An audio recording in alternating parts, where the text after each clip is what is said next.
There's been a few developments here in about this past week that have really just thrown me for a loop. Basically, people that just absolutely have no understanding of what to do with dimensional characteristics of calibers and one thing another. I had a phone call just about 3 days ago, and the guy just couldn't understand why he couldn't shoot 7.62 Russian ammunition in a 223 or vice versa. Now, in this conversation, he couldn't understand why he couldn't shoot, a 30-06 and a 270, and why he couldn't shoot this and that, I mean, by the time I got off the phone, I was so befuddled and so frustrated, and I just had to be fairly frank and say, you don't use the wrong caliber of ammunition. The bullets are different diameter. When I got done, he still hardly didn't understand anything I was talking about. Now, this could be a very serious situation. But I'm talking about it because I look at it as a serious situation. I don't know, at this point in time, we've got a problem where people just don't seem to understand from a dimensional characteristic that you can't interchange cartridges that are not the same, even calibers that are not the same. Now, this is not a good thing, and I don't know if this turned up with this situation with this individual. The guy just liked guns, and he'd like to shoot, but he doesn't hunt, but he wants to just shoot. Well, this is just wild. I still can't very well wrap my mind around this aspect of things. And I think that, the average person that's listening to this, you need to be aware.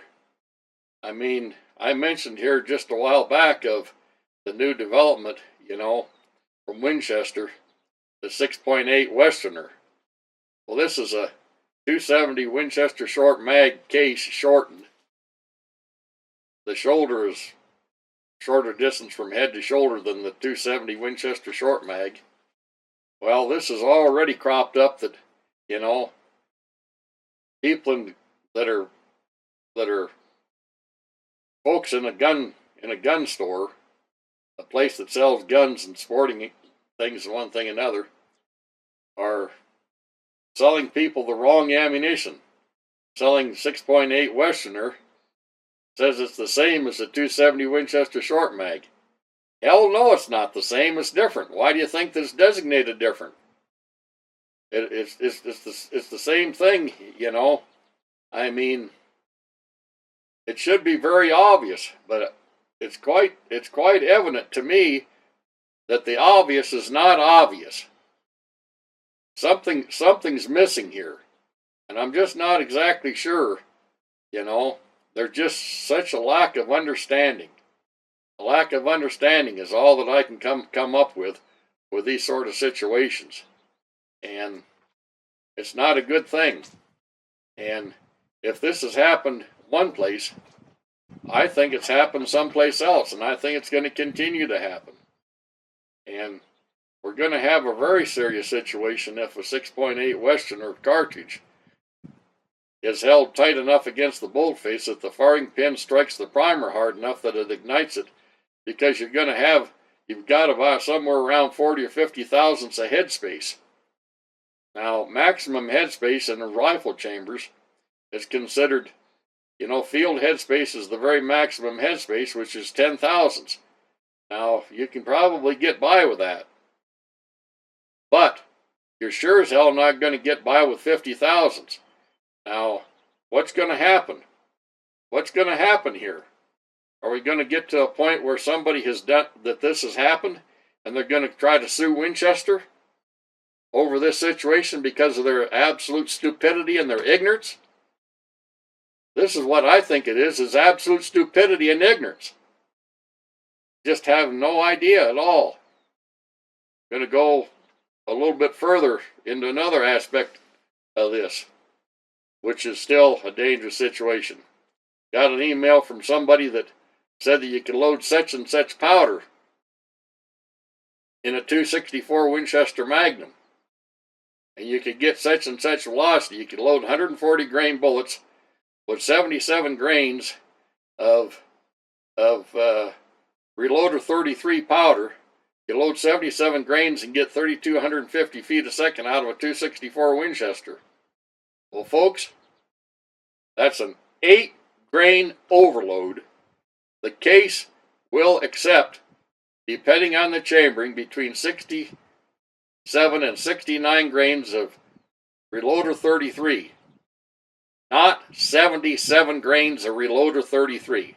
And when you tell somebody that this is just absolutely stupid, that it can't be done,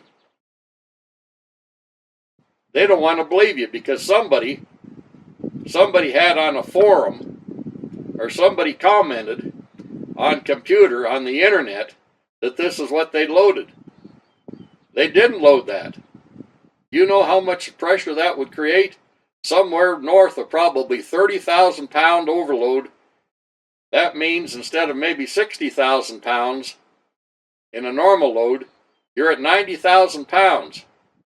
That will freeze the bolt up in a bolt action gun or any other firearm. It will freeze the bolt. You will not open the bolt. The gun would have to be taken apart, provided that it was still in one piece. So, I'm detailing these things because I've been at this a long time. And I guess that there's just no limit at this point in time to stupid. This is totally isolated to one case. If it's turned up once or twice, it's probably turned up more than that. And, you know, I know I've tried just about everything that there is here in the way of components and different cartridges and one thing and another over time. Not absolutely every available component, but most. We have burning rates of powders. The burning rates of powder and the powder charge and the case volume is going to dictate what you can use. And I know pretty much, by paying attention to all these details, what's going to work and what isn't. And in that instance, to do with the powder charge, I knew. And I double-checked. I went and double-checked and found that that's what somebody was suggesting.